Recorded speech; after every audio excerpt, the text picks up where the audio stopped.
പത്തനംതിട്ട മലയോര ജില്ലയാണ്. ഭൂരിഭാഗം ജനങ്ങളുടെയും ഉപജീവന മാർഗം എന്ന് പറയുന്നത് അവിടെ കൃഷിയാണ്. വന്യമൃഗശല്യം ഏറ്റവും കൂടുതൽ ബുദ്ധിമുട്ടിലാക്കുന്നത് കർഷകരെയാണ്.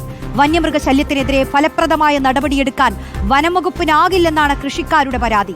വിഷയത്തിൽ വനംവകുപ്പിനെതിരെ തുറന്ന യുദ്ധം പ്രഖ്യാപിച്ചിരിക്കുകയാണ് CPIM പത്തനംതിട്ട ജില്ലാ നേതൃത്വം. അത് നമ്മൾ കഴിഞ്ഞ ദിവസമൊക്കെ കണ്ടതുമാണ്. ഇന്ന് കോന്നി DFO ഓഫീസിലേക്ക് പ്രതിഷേധ മാർച്ചും നടത്തിയിട്ടുണ്ട്. പ്രവീൺ പുരുഷോത്തമൻ അവിടെ നിന്നുള്ള മനുഷ്യരുടെ വിഷമങ്ങൾ പങ്കുവയ്ക്കുന്നു. നമുക്ക് കേൾക്കാം.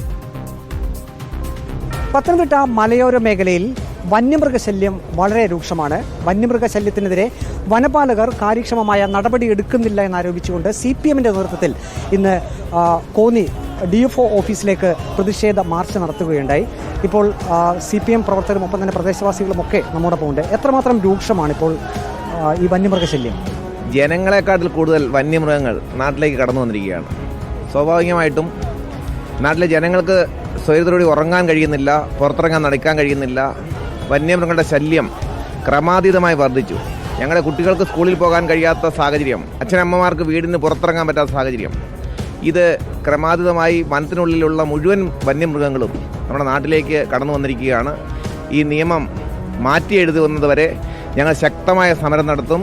ഈ നാട്ടിലെ കമ്മ്യൂണിസ്റ്റ് പാർട്ടിയുടെ നേതൃത്വത്തിലുള്ള സമരത്തോടൊപ്പം ഈ നാട്ടിലെ ജനങ്ങളാകെ ഉണ്ടാകുമെന്നത് ഞങ്ങൾ തിരിച്ചറിയുകയാണ്. മലയോര മേഖലയിൽ വന്യമൃഗ ശല്യം അത് എത്രമാത്രം ഭീതി ഉണ്ടാക്കുന്നുണ്ട് ആളുകളിൽ? ദൈവമേ, ആനയുടെ ശല്യം കൊണ്ടും പുറത്തിറങ്ങാൻ ഒക്കത്തില്ല.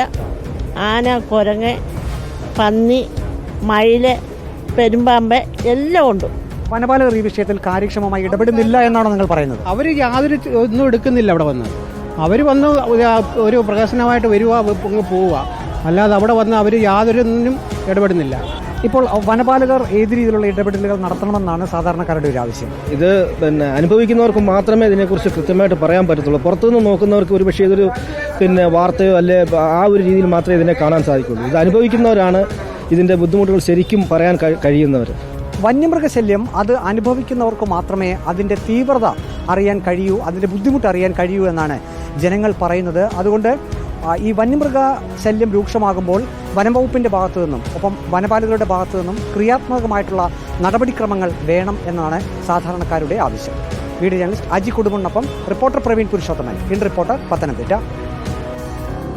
ആലോചിച്ച് നോക്കൂ, ഭരണപക്ഷത്തുള്ള പാർട്ടി തന്നെയാണ് വനം വകുപ്പിന് നേരെ വിരൽ ചൂണ്ടി നിൽക്കുന്നത്. പത്തനംതിട്ടയിൽ നിന്നുള്ള റിപ്പോർട്ടാണ് ഇപ്പോൾ നമ്മൾ കണ്ടത്.